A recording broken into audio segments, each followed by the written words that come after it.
चलिए देखिए, हम लोग पदार्थ एवं पदार्थों के समूह के बारे में पढ़े हैं पाठ को। इसमें हमने पदार्थों का वर्गीकरण पढ़ा, ठोस द्रव गैस के बारे में पढ़ा। तो आज अणु परमाणु के बारे में पढ़े। तो आज जो है हम इसके प्रश्नों को करेंगे, ठीक है। तो पहले आप लोग इसके प्रश्न देख लीजिए। देखिए, पहला प्रश्न है, वर्गीकरण आवश्यक होता है क्यों? पहला है वस्तुओं को व्यवस्थित करने के लिए, दूसरा है वस्तुओं एवं पदार्थों के गुणों को आसानी से समझने के लिए, और तीसरा है पुस्तकालय विद्यालय के पुस्तकालय हेतु, और चौथा है सभी के लिए। तो कौन सा उत्तर होगा? सभी के लिए। क्यों? क्योंकि वर्गीकरण में हम लोग क्या देखते हैं कि जो वर्गीकरण होता है पदार्थों को आसानी से समझने के लिए हम वर्गीकरण करते हैं। तो जब वर्गीकरण करेंगे तो वस्तु अलग अलग भी हो जाएंगी, उनको गुणों के आधार पर आसानी से समझ भी लेंगे, ठीक है। विद्यालय के पुस्तकालय हेतु भी और सभी के लिए। तो कौन सा ऑप्शन सही होगा? सभी के लिए, ठीक है। चलिए अब दूसरा प्रश्न देखिए, क्या है? किसी द्रव को गर्म करने पर वह बदल जाता है। द्रव को गर्म करेंगे तो देखिए चार ऑप्शन है, ठोस में बदलेगा, गैस में बदलेगा, जलवाष्प में बदलेगा, या अपरिवर्तित। जब हम किस में बदल जाता है? हाँ, तो चूंकि पानी को जब गर्म करते हैं तो उसके अणु जो है भागने का प्रयास करते हैं ना, भागने का प्रयास करते हैं, वो किस में बदल जाएंगे? गैस में। तीसरा ग है, गैस को किसी भी बर्तन में रखने पर वह क्या करेगा। जब हम गैस को किसी बर्तन में रखेंगे तो उसकी तली में बैठ जाएगा, उसमें पूरी तरीके से फैल जाएगा, या उसके केवल ऊपरी हिस्से में रहेगा, या उसे खाली कर देगा। तो क्या करेंगे? वो जब भी रखेंगे तो वो बर्तन को पूरी तरह से क्या करेगा? फैल जाएगा, ठीक है। अगला, पदार्थ के निर्माण की इकाई क्या है? पदार्थ के निर्माण की सबसे सूक्ष्मतम जो इकाई है जिससे पदार्थ का निर्माण होता है वो क्या है? परमाणु है, इलेक्ट्रॉन है, प्रोटॉन है और न्यूट्रॉन है। क्या है? परमाणु। परमाणु है ना, क्योंकि परमाणु ही सबसे छोटा कण है, ठीक है। तो देखिए, तो ये जो पहला था पदार्थों का वर्गीकरण था, वर्गीकरण था ना, ये वर्गीकरण था। वर्गीकरण के लिए हम लोग जानते हैं कि वर्गीकरण क्यों करते हैं? क्योंकि वस्तुओं को एक क्रम में व्यवस्थित करते हैं तो वस्तुएं क्या हो, अलग अलग हो जाती हैं और आसानी से छांट लेते हैं। तो इसके लिए वस्तुओं को व्यवस्थित करने के लिए भी वर्गीकरण किया जाता है। पदार्थों एवं उसके गुणों को आसानी से समझने के लिए भी वर्गीकरण किया जाता है। अब विद्यालय के पुस्तकालय हेतु, चूंकि पुस्तकालय क्या है कि अगर पुस्तकों को हम ऐसे एक साथ ढेर सा रख देंगे तो उसको हम लोग छांट नहीं पाएंगे, लेकिन अलग अलग वर्गीकृत करके रख देंगे। गणित की पुस्तक अलग रख देंगे, विज्ञान की पुस्तक अलग रख देंगे, हिंदी की पुस्तक अलग रख देंगे, तो उसको हम आसानी से क्या करेंगे? छांट लेंगे। तो कौन सा उत्तर होगा? सभी के लिए। अगला प्रश्न है, किसी द्रव को गर्म करने पर वह बदल जाता है। देखिए, जब हम लोग द्रव को गर्म करते हैं तो याद करिए, गर्म करते हैं तो वो किस में बदल जाता है? गैस में। और इसको ठंडा कर देंगे तो किस में बदल जाएगा? गैस को ठंडा कर दिए तो किस में बदल जाएगा? द्रव में। होता है ना। ये भी होता है, ठोस को गर्म कर देंगे तो किस में बदल जाता है? द्रव में। और द्रव को ठंडा कर देंगे तो किस में बदल जाएगा? ठोस में। ये होता है ना। तो हमारा जो उत्तर है, द्रव को गर्म करने पर किस में बदल जाएगा? तो कौन सा उत्तर होगा? गैस, दूसरा वाला। अगला है, किसी गैस को किसी बर्तन में रख देते हैं तो क्या होगा? वह तली में बैठ जाएगा, पूरे बर्तन में फैल जाएगा, केवल ऊपर रहेगा, या उसे खाली कर देगा। तो देखिए, जब हम पूरे बर्तन में फैल जाएगा। जब मान लीजिए गैस को हम किसी भी बर्तन में रखेंगे, ये मान लीजिए गैस है, तो अगर यहाँ भी रखते हैं तो गैस के अणु जो है एक दूसरे से मतलब तो रहता नहीं। हम लोग देखे हैं कि गैस के अणुओं का एक दूसरे पर आकर्षण बल नहीं लगता है, वो भागना चाहते हैं, कोई मतलब नहीं रहता, याद है। तो ये इधर भागेगा, सब एक दूसरे से भागना चाहेंगे, लेकिन चूंकि बर्तन तो बंद है तो वो पूरे बर्तन में क्या करेगी, फैल जाएगी। तो कौन सा ऑप्शन होगा, पूरे बर्तन में फैल जाएगी, दूसरा ऑप्शन। ठीक है, पूरे बर्तन में फैल जाएगी। लेकिन अगर खाली बर्तन होता, मान लीजिए खाली बर्तन, अगर बर्तन बंद नहीं है, खाली बर्तन है, इसमें जब गैस रख देंगे तब क्या होगा, उसको क्या करेगा, खाली कर देगा। क्या कर देगा, खाली कर देगा। जैसे इसी कमरे में है, मान लीजिए अगरबत्ती सुलगा दिए, तो अगरबत्ती का धुआं क्या है, गैस है। तो अगर अगरबत्ती सुलगा दिए तो वो क्या करेगी, निकल जाएगी ना, कमरे को खाली कर देगी ना, वो कर देगी ना। अगर कमरे की छत नहीं होगी, छत नहीं होती तो क्या होता, अगरबत्ती का धुआं निकल जाता, पूरे कमरे को खाली कर देता। तो चूंकि यहाँ पर बंद बर्तन की बात हो रही है, इसलिए पूरे बर्तन में फैल जाएगी। अगला क्या है, पदार्थ के निर्माण की इकाई क्या है। हम लोग कल देखे थे पिछली क्लास में कि जो पदार्थ का निर्माण होता है वो सूक्ष्मतम इकाई क्या होती है, परमाणु। परमाणु मिलकर क्या बनाते हैं, अणु। अणु से क्या बनता है, पदार्थ। तो सबसे सूक्ष्मतम इकाई, निर्माण की इकाई क्या है, परमाणु। ये भी हमने देखा था कि परमाणु में 3 भाग होते हैं, इलेक्ट्रॉन, प्रोटॉन और न्यूट्रॉन। याद है, चलिए, तो ये तो हो गया पहला प्रश्न। ठीक है, अब देखिए दूसरा प्रश्न क्या कहता है, ठोस का आकार क्या होता है, बताइए। ठोस का आकार डॉट डॉट डॉट खाली स्थान भरने को है। ये खाली स्थान में क्या भरा जाएगा, निश्चित होता है, अनिश्चित होता है, क्या होता है, ठोस का आकार क्या होता है, निश्चित होता है। अगरबत्ती की सुगंध, दूसरा ख है, अगरबत्ती की सुगंध खाली स्थान है, गुड़ के कारण कमरे में फैल जाती है। यानी अगरबत्ती में कौन सा गुड़ है कि उसकी सुगंध पूरे कमरे में फैल जाती है, कौन सा गुड़ है, ठोस, द्रव, गैस, कौन सा गुड़ है, गैसी गुड़। पानी में घुल जाता है, पानी में क्या क्या घुल जाएगा, नमक घुल जाएगा, चीनी घुल जाएगा। पदार्थ का सूक्ष्मतम कण जो स्वतंत्र अवस्था में रह सकता है, खाली स्थान में क्या भरा जाएगा, अणु की परमाणु, बताइए, अणु। Very good. तो देखिए जो दूसरा प्रश्न है, दूसरे प्रश्न में क्या कहता है कि ठोस का आकार, हमसे पूछ रहा है कि ठोस का आकार, खाली स्थान दे रहा है, तो ठोस का आकार क्या होता है, निश्चित होता है कि अनिश्चित होता है, बताइए। जो ठोस है अपना, ठोस का आकार कैसा होता है, कैसा होता है, निश्चित कि अनिश्चित, निश्चित। द्रव का अनिश्चित, द्रव का आकार अनिश्चित होता है ना, द्रव तो जिस बर्तन में रखा जाएगा उसमें हो जाएगा। तो ठोस का आकार क्या होता है, अनिश्चित। गैस का भी आकार क्या होता है, अनिश्चित। तो हमसे पूछ रहा है ठोस के लिए, तो ठोस का आकार क्या होगा, निश्चित। अगला कह रहा है कि अगरबत्ती की सुगंध, खाली स्थान है, अगरबत्ती की सुगंध खाली स्थान गुड़ के कारण कमरे में फैल जाती है। अगरबत्ती की जो सुगंध है वो कौन सा गुण है जिससे पूरे कमरे में फैल जाए। जैसे मान लीजिए अगरबत्ती यहीं पर हमने सुलगा दिया, यहीं पर अगरबत्ती क्या किया, जला दिया है, तो देखेंगे कि धीरे धीरे अगरबत्ती पूरे कमरे में फैल जाती है, उसकी महक पूरे कमरे में फैल जाएगी ना। तो कौन सा गुण अगरबत्ती में है, अगरबत्ती की सुगंध में जो अगरबत्ती से धुआं निकलता है उसमें कौन सा गुण है, कौन सा गुण है, गैसीय गुण है ना, गैसीय गुण के कारण, यही ना है। अगरबत्ती की सुगंध जो है किस गुण के कारण फैलती है, गैसीय गुण के कारण। अगला क्या है, पानी में क्या क्या घुल जाता है।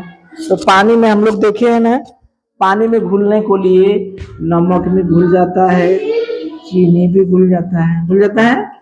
तो कोई भी एक चीज लिख दीजिए, चाहे नमक लिख दीजिए, पानी में घुल जाता है।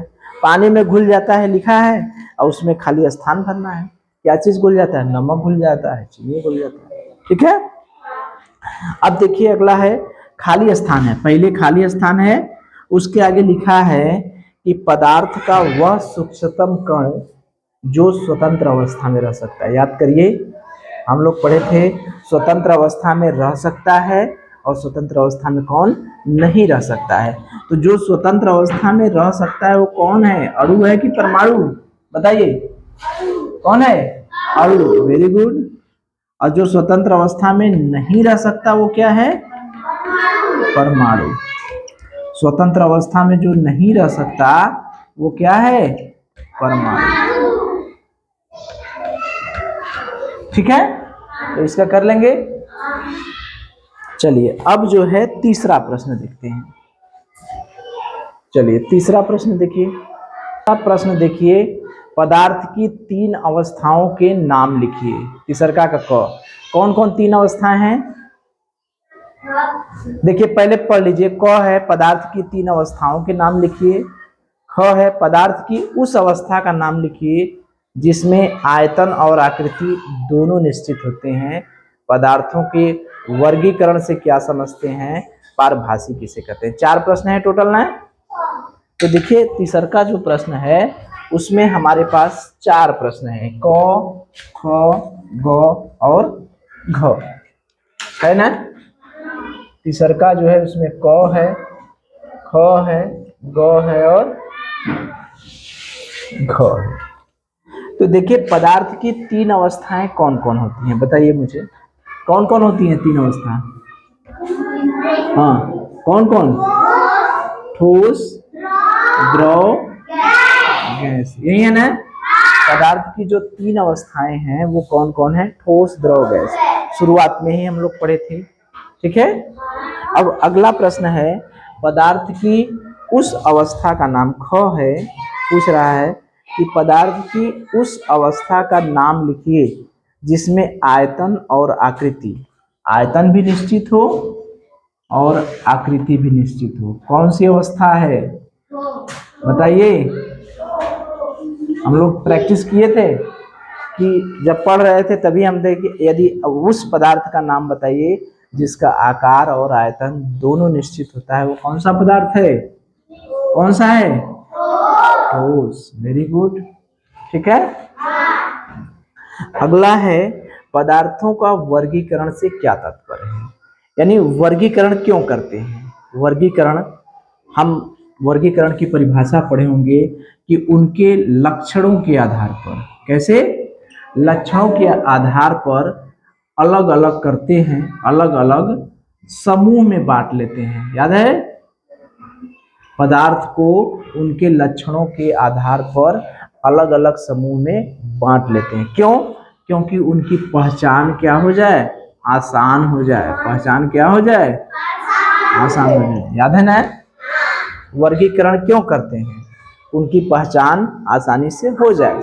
उसको उदाहरण से भी हम लोग समझे थे कि किसी को छांटना हुआ, इस कमरे में ढेर सी किताबें रख दी गई, तो अगर उनको छांटना होगा किसी किताब को तो नहीं समझ पाएंगे। तो हिंदी, गणित, विज्ञान, अंग्रेजी सबकी अलग अलग किताब रख दिया जाए, तो मान लीजिए अंग्रेजी को छांटना है, अंग्रेजी की कोई किताब चाहिए, तो किस वाली लाइन में देखेंगे? अंग्रेजी वाली लाइन में, ये ना। तो वर्गीकरण पदार्थ को उनके लक्षणों के आधार पर अलग अलग समूह में बांटना, जिससे उनकी पहचान आसानी से हो जाए, क्या कहलाता है? वर्गीकरण। अगला प्रश्न है, पारभासी किसे कहते हैं? पारभासी, तो याद करिए, हम लोगों ने पारदर्शिता के आधार पर 3 तरह के पदार्थ देखे थे, पारदर्शी, अपारदर्शी और पारभासी। पारदर्शी मतलब जिसके आर पार देखा जा सके, अपारदर्शी माने जिसके आर पार नहीं देखा जा सके, अब पारभासी माने जिसके आर पार धुंधला दिखाई देता हो, यानी धुंधला दिखाई देता हो या आंशिक रूप से दिखाई देता हो, याद है, धुंधला या आंशिक रूप से दिखाई देता है। तो ये तो आपका हो गया तीसरा प्रश्न। और चौथा प्रश्न जो है वो हमसे कह रहा है कि कारण बताइए कि द्रव की आकृति निश्चित नहीं होती। प्रश्न देख लीजिए, चौथा में 2 प्रश्न है। कारण बताइए, द्रव पदार्थों की आकृति निश्चित नहीं होती और जल से भरा गिलास खाली गिलास की अपेक्षा भारी होता है, यही है ना। तो देखिए हमको बताना है कि द्रव की आकृति निश्चित नहीं होती है, क्यों। तो द्रव में हम लोग देखे हैं कि द्रव की खासियत ये होती है कि द्रव के जो अणु होते हैं वो ठोस की तुलना में क्या होते हैं, दूर दूर होते हैं। ठोस की तुलना में क्या होते हैं, दूर दूर होते हैं। द्रव के अणु जो होते हैं वो ठोस की तुलना में क्या होते हैं, दूर दूर होते हैं। इनके अणुओं के बीच जो बल लगता है वो बहुत कम लगता है और ये आसानी से एक दूसरे को छोड़कर दूर चले जाते हैं। ये एक दूसरे को छोड़कर कहाँ चले जाते हैं, दूर चले जाते हैं। ये जिस बर्तन में रखे जाते हैं उस बर्तन का आकार ग्रहण कर लेते हैं। अणु अणु अणु जो है बहुत मजबूती से नहीं बंधे होते हैं, अणुओं के बीच आकर्षण बल बहुत कम होता है, इसलिए इनकी आकृति जो है निश्चित नहीं होती है, आकार निश्चित नहीं होता है। ठीक है, हाँ, लेकिन इनकी इतना ज्यादा इनके पास ऊर्जा नहीं होती कि ये द्रव की सतह को छोड़कर भाग जाए। ये आकर्षण बल कम लगता है लेकिन इतना भी ज्यादा कम नहीं लगता कि ये छोड़ के भाग जाए। छोड़ के भाग जाते तो आयतन भी कम हो जाता, नहीं हो जाता। जैसे गैस में, गैस को अगर हम लोग खुला छोड़ देते हैं तो गैस के अणु ऐसे रुकेंगे का, वो तो तुरंत टाटा बाय बाय करके भाग जाएगा। तो द्रव के अणु क्या करते हैं, एक दूसरे से दूर दूर होते हैं, जितना दूर मन करेगा उतना दूर चले जाएंगे, लेकिन कभी भी ये सतह को छोड़ के, इस सतह को छोड़ के नहीं जाते हैं। इसीलिए इसकी आकृति जो है निश्चित नहीं होती, आकृति निश्चित नहीं होती। ठीक है, तो यही हमसे पूछ रहा था कि द्रव की आकृति निश्चित नहीं होती है, क्यों। अगला प्रश्न है ख वाला जो है वो कह रहा है कि एक खाली गिलास है और एक भरा गिलास है। एक खाली गिलास है और एक क्या है, भरा गिलास है, जल से भरा गिलास है। इसमें जल है, इसमें क्या है, जल है, जल से भरा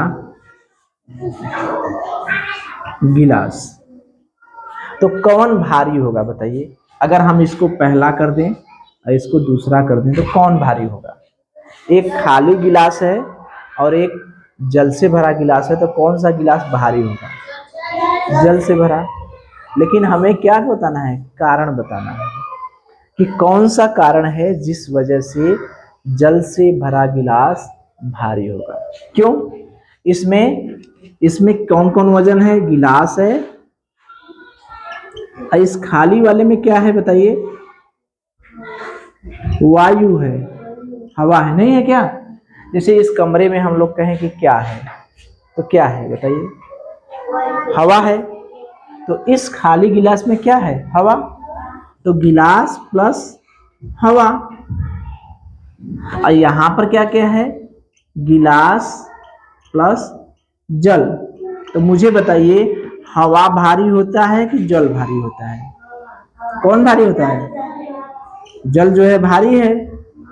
तो जब जल भारी है, गिलास का वजन तो दोनों में समान है, क्योंकि हवा से जल भारी है, इसलिए ये वाला दूसरा क्या होगा, भारी। ठीक है, क्योंकि पदार्थों में अगर एक निश्चित आयतन की ठोस है तो उसका भार ज्यादा होगा, द्रव है उसका भार कम होगा, और गैस है उसका भार और कम होगा। जैसे एक गुब्बारा है, सोचिए एक गुब्बारा है, इस गुब्बारे में हवा भर दें, इस गुब्बारे में सेम यही गुब्बारा है, इसी गुब्बारे में हवा भर दें, इसी गुब्बारे में जल भर दें, या इसी गुब्बारे में पत्थर भर दें, बताइए तो किसमें सबसे ज्यादा, जितना गुब्बारा है, जितना बड़ा है गुब्बारा, उसमें जब पत्थर भर देंगे, उसमें पानी भर देंगे, उसमें हवा भर, सबसे हल्का कब होगा, कौन सा चीज भरने पर। उससे भारी कब होगा,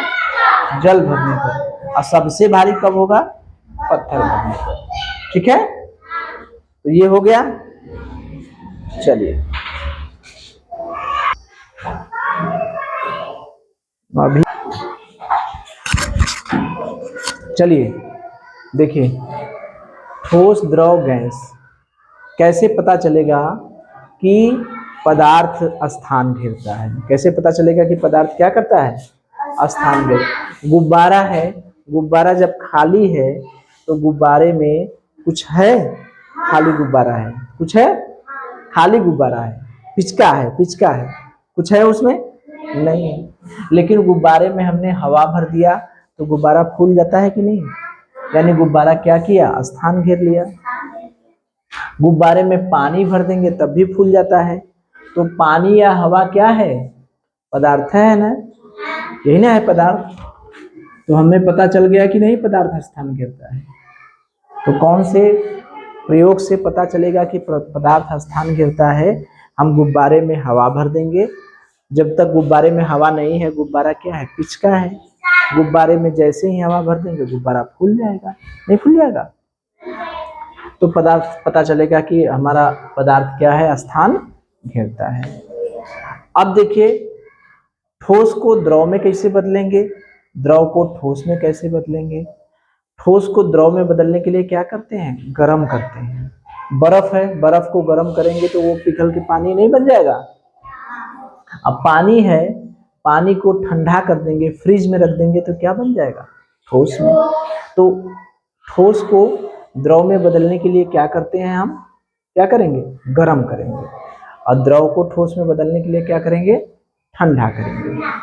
अब देखिए, ठोस द्रव गैस में अंतर है। तो ठोस का आकार कैसा होता है? निश्चित होता है। द्रव का आकार क्या होता है? निश्चित होता है। अनिश्चित तो नहीं होता, किसी भी बर्तन में रखेंगे उसी तरह से हो जाएगा। गैस का भी आकार निश्चित नहीं होता है। आयतन, ठोस का आयतन क्या होता है? निश्चित होता है कि नहीं? निश्चित होता है। और द्रव का आयतन निश्चित नहीं होता है, और गैस का आयतन निश्चित नहीं होता है। बल इसमें सबसे ज्यादा लगता है, द्रव में उससे कम लगता है, और गैस में सबसे कम लगता है। अणु जो है सबसे पास पास किसमें होते हैं? ठोस में। उससे दूर होते हैं द्रव में, और सबसे दूर होते हैं किसमें? गैस में। कर लेंगे? चलिए,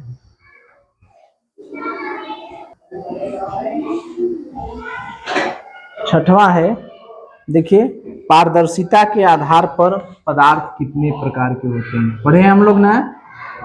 पारदर्शिता के आधार पर पदार्थ कितने प्रकार के होते हैं? 3 प्रकार के। एक होते हैं पारदर्शी, एक होते हैं अपारदर्शी, एक होते हैं पारभासी। होता है ना? पारदर्शी में क्या होता है? आर पार हम लोग देख सकते हैं कि नहीं? देख सकते हैं। अपारदर्शी में आर पार देख सकते हैं? नहीं देख सकते।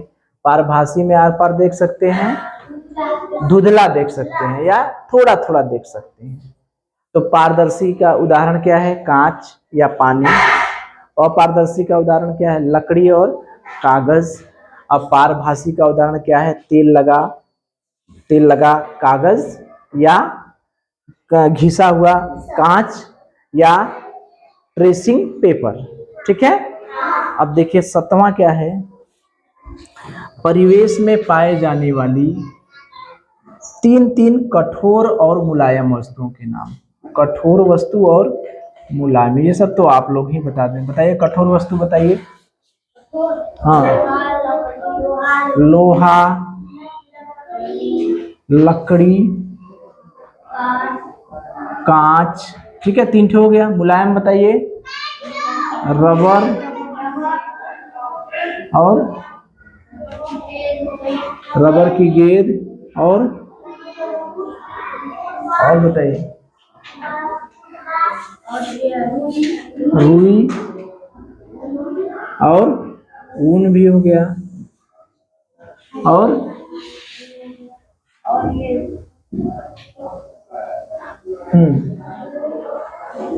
बताइए क्या? नहीं, किताब का पन्ना कहाँ?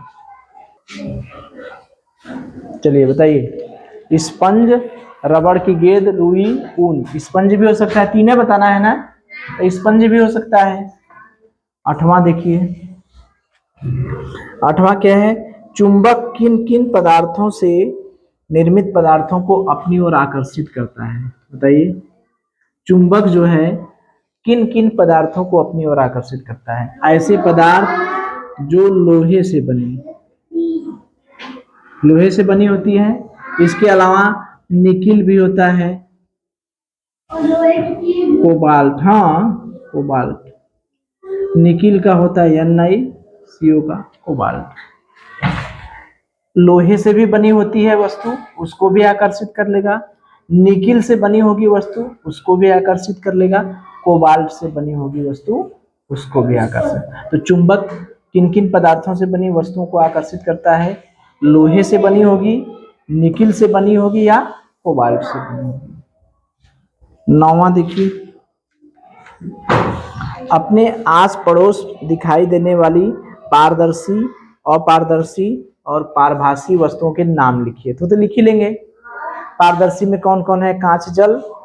अपारदर्शी में लकड़ी, कांच, पत्थर, अरे लकड़ी, पत्थर, ये सब हैं। और पारभासी में मोम लगा कागज, ट्रेसिंग पेपर, घिसा हुआ शीशा। ठीक है। 10वां है, पदार्थों का वर्गीकरण क्यों आवश्यक है? क्यों आवश्यक बताइए?